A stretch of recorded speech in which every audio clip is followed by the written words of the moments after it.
Hi, good morning everyone and namaste.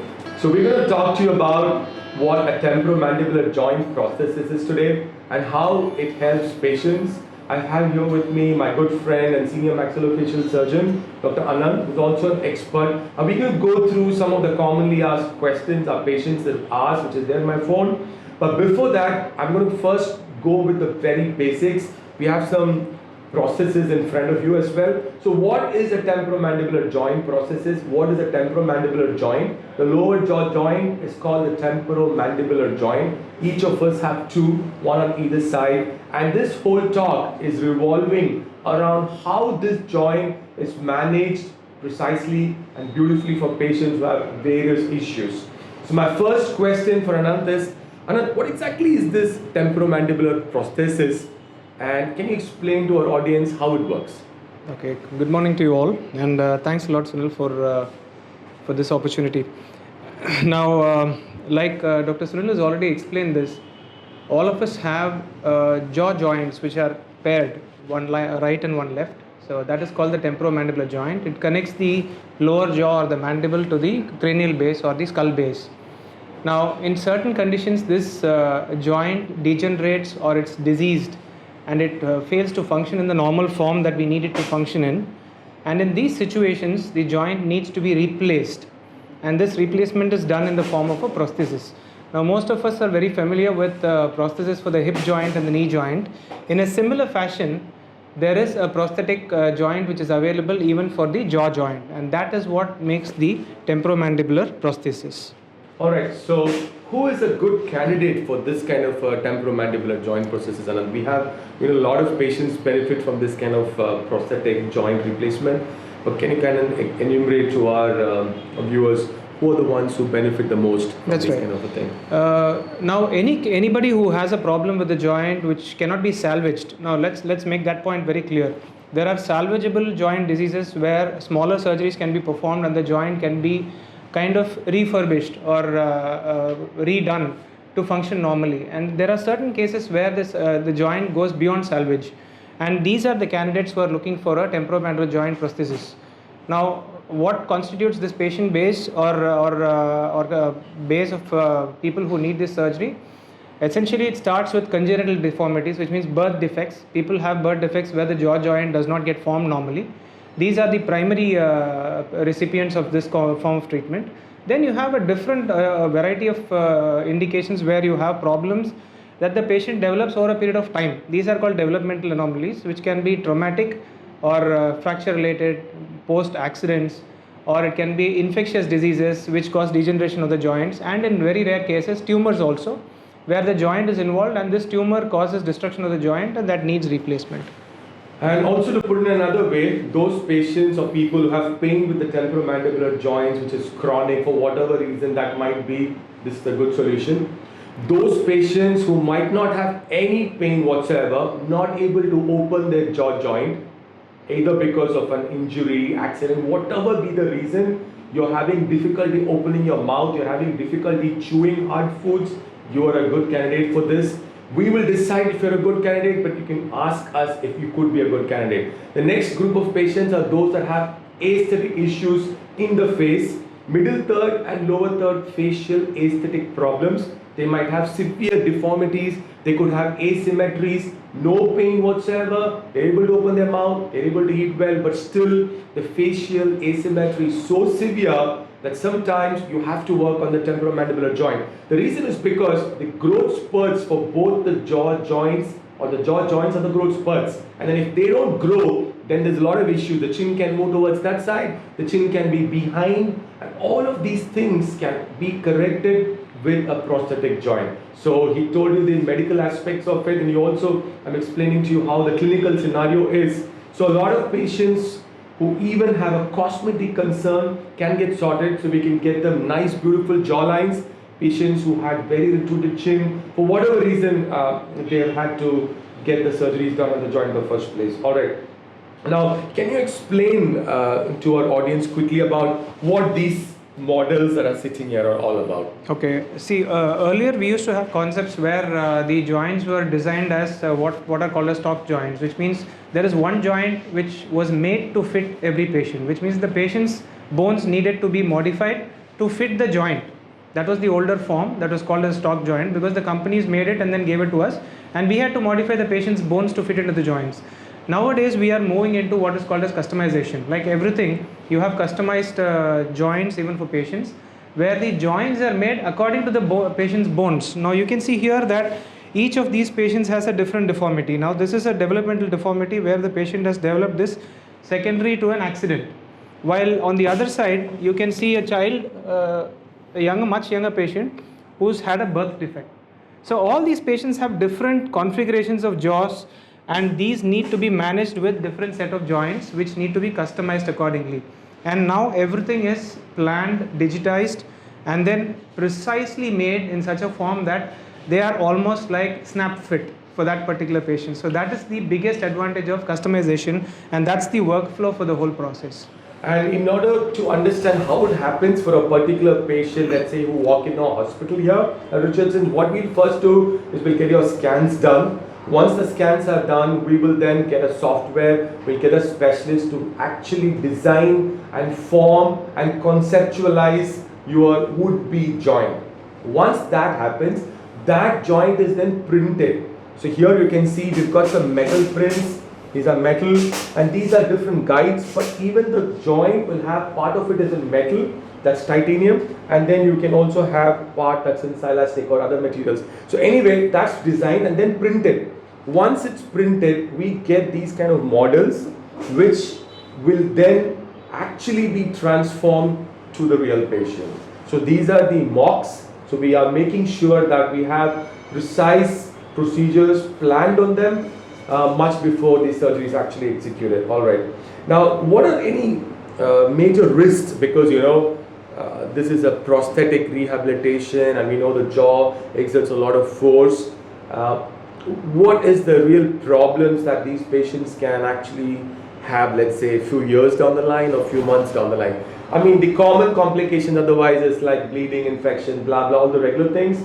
So once we take care of that, you would probably need to be with us for about 10 days, a couple of days more or less. But after that, I'm saying the long run, what are the kind of issues that these patients might have, and what precautions they should do so that these joints are functional for a longer period of time. Okay.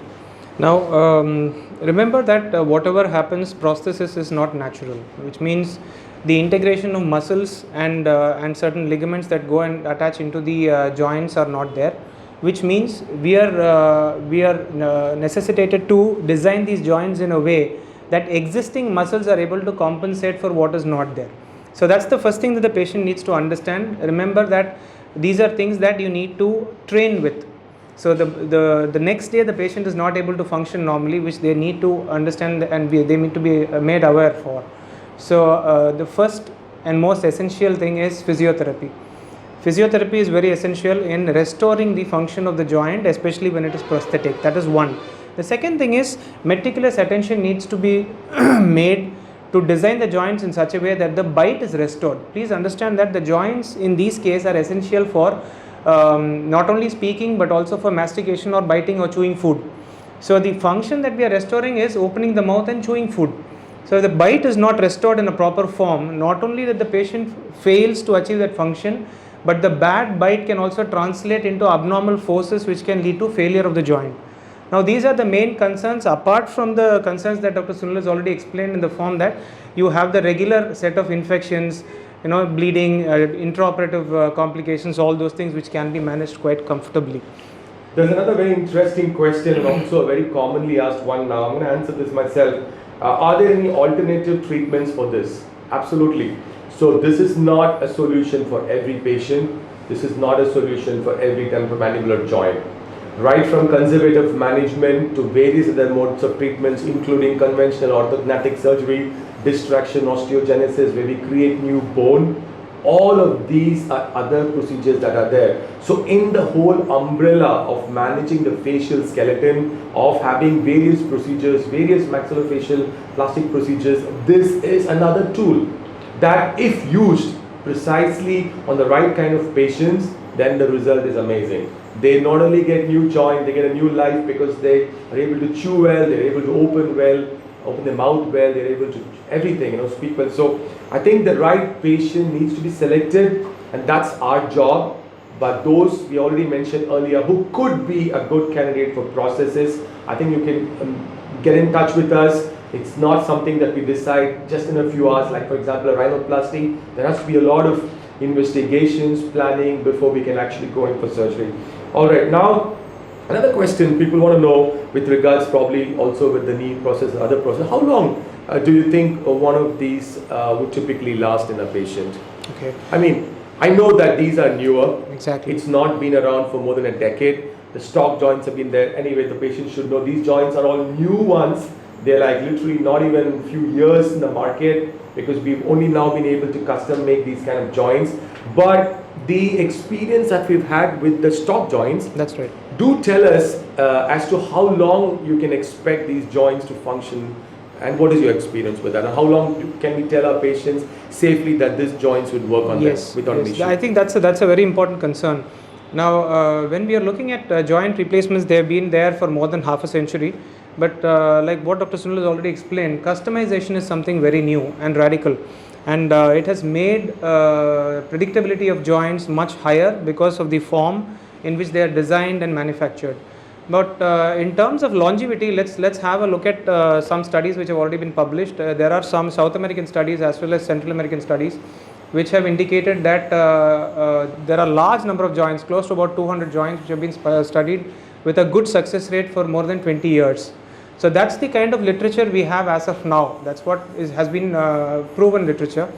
However, with customization, things are much more recent. But let me emphasize this fact also. Remember that a stock joint, the patient's bones are modified to the stock joint, which makes them less predictable. But customization offers the extra predictability factor where the joints are manufactured according to the patient's skeleton. Absolutely. So I think that makes a big difference. That if a stock joint would work for like a couple of decades, you can easily think that these custom joints are going to work for much more than that. That's the take-home message. It is better and more long-lasting than a stock joint. That's the point here. The last thing, we're just going to show you a couple of our patients who've had a single joint replacement versus a bi-joint replacement.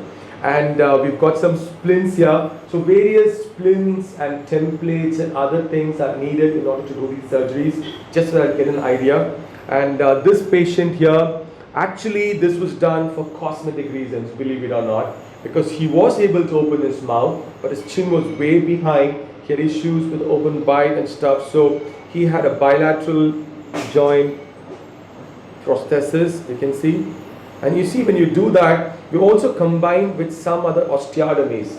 This is also something that we do a lot here. It's not just a joint prosthesis for a lot of our patients, right? That's true. And I think this is something which you really have to understand, because it's already a combination of an orthognathic or osteotomies. Different. This patient, for example, you can see the cut. There's one cut going there and there's one horizontal. So we did a LIFO 1, which means a full jaw osteotomy, and an AMO, which means a segmental osteotomy. So there are two osteotomies, 3-piece upper jaw, and then there's also another one on the chin, apart from the two prostheses. So in effect, this is like a 7-in-1 surgery. So what we're trying to say is, apart from the fact that the joints are replaced, various other procedures sometimes, very often, needs to be done in order to get the best results. So this is this patient with both joints, and now you can see this one was with one joint, but you can see here there's a gap here, and so we had to use bone graft. Yeah, that's right. So we had to harvest the iliac crest, and we had to do a down grafting, bone grafting, osteotomy, along with the processes. So the take-home message here, I think, is that this is not a solution for all kind of patients, but it's a very, very beautiful tool that, when instituted for the right type of patients, can get you amazing, lifelong, face-changing, life-changing results. Is there anything you want to tell our audience? I think that's pretty much summarizing most of it. Remember that the fact to be emphasized is, this is not the only solution. It's not a panacea for everything, but if the right indications are chosen for, and for the right kind of patients, done well, predictably, it can really be a life changer. And I'm sure you'll have more queries, and if you have them and as you get them, you may send us in the message section and we will reply them to you. We'll also provide you the WhatsApp number so we can answer your queries directly if you can provide us with your pictures and scans, and then we can also take it forward with an appointment if it need be. Thank you.